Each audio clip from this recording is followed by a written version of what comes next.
Welcome back to the Watchman. We're going to be continuing our study of the two books of the Bible named after women, the book of Ruth and the book of Esther. We just closed up the book of Ruth, and boy, what a beautiful story of loyalty, redemption, and God's providence. It was set during the time of the judges. It tells the story of Ruth, a Moabite woman who, after the death of her husband, chooses to stay with her Israelite mother in law, Naomi. Her famous declaration, where you go, I will go, your people will be my people, your God, my God, exemplifies her deep loyalty and faith. Throughout Ruth's faithfulness and God's sovereign hand, she is led to Boaz, a kind and honorable man who becomes her kinsman redeemer. Their union not only restores hope to Naomi, but also becomes part of God's greater plan as Ruth becomes the great grandmother of King David.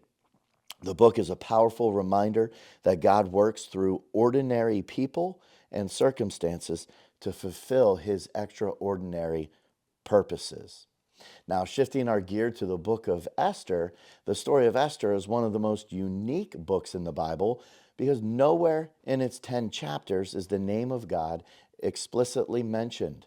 Yet, his presence is unmistakably throughout the entire narrative. Esther's story is one of divine providence, courage, and ultimate victory, showing how God orchestrates events for the deliverance of his people. Although he seems hidden, his sovereign hand is at work behind the scenes, guiding the outcome according to his perfect will. This little devotional will explore 5 key themes in the book of Esther that reveal the lessons God teaches us through the powerful study. So I'd like to begin by covering in this video chapters 1 and 2. And I'm going to basically entitle this section, God's Sovereign Hand in Unseen Ways. I would love to read the whole book of Esther, but I just encourage you, after seeing this video, go back, read chapters 1 and 2. At the end, I'll tell you the chapters to read for the next video and so on for the weekly videos ahead. But for tonight, we're going to do Esther 1 and 2, and just a quick recap of both chapters.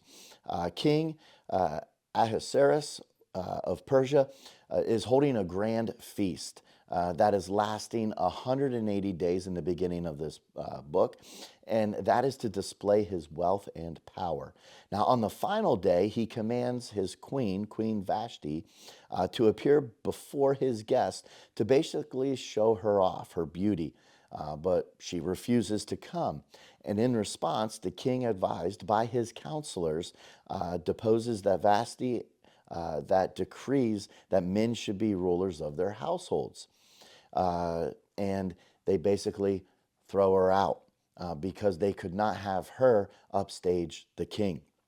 So we see in the continuing verses that a search begins for a new queen, and a young woman from across the kingdom are brought to the palace. One of them being Esther, a Jewish orphan raised by her cousin Mordecai. Is chosen for this competition, but she keeps her Jewish identity a secret. Now, after a year of preparation, Esther finds favor with the king and is eventually crowned queen. Meanwhile, Mordecai, during these chapters, Mordecai uncovers a plot to assassinate the king and informs Esther, who then relays this warning to King Ahasuerus, leading to the conspirators' execution. So, just to overview this real quick, even when God seems absent here in this situation, he is actively working to fulfill his plans behind the scene, as Esther's journey from an ordinary Jewish girl to eventual queen of Persia was no coincidence. It was all part of God's divine plan, as we will see. So, turning to God's Word, the book of Esther, looking specifically at some key verses here, one being Esther chapter 1, verse 19b, it reads, that Vashti may no longer come into the presence of King Ahasuerus, and let the king give her royal position to another who is more worthy than she. So, because of Queen Vashti's response and refusal to come before the king, she was thrown out, and there needed a replacement, all part of God's design plan. And then we go to Esther chapter 2, verse 17, and it says, "The king loved Esther more than all the women, and she found favor and kindness with him more than all the virgins, so that he set the royal crown on her head and made her queen instead of Vashti." So, again, the main point here is that even when God isn't mentioned, he is still working behind the scenes to accomplish his will. To elaborate a little bit more, the book of Esther is unique, again, that it never mentions God, but yet his providence is throughout this entire story. In the opening chapters, Queen Vashti is removed, Esther's rise to throne, an event that seems coincidental, but is actually part of God's divine plan.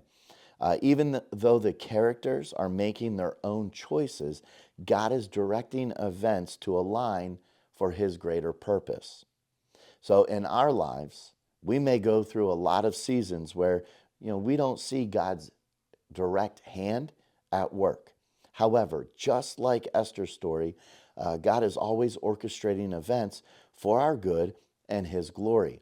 He allows us to make decisions and go through testings and trials for his glory. Just like James, what I've already alluded to many times and in a separate study, that even through trials and testings, when we come out on the other side, we are made stronger, right? And God is orchestrating that, allowing us to learn from our good decisions, our bad decisions. And we can trust that even in God's silence, he is always in control. I challenge you to read chapters 1 and 2 and just kind of get an idea of what I just recapped tonight. But moving forward to prep for the next video, Esther chapters 3 and 4, please read them. And then I will give a recap, some application and overview, some key verses. So until next time, take care, God bless, be strong.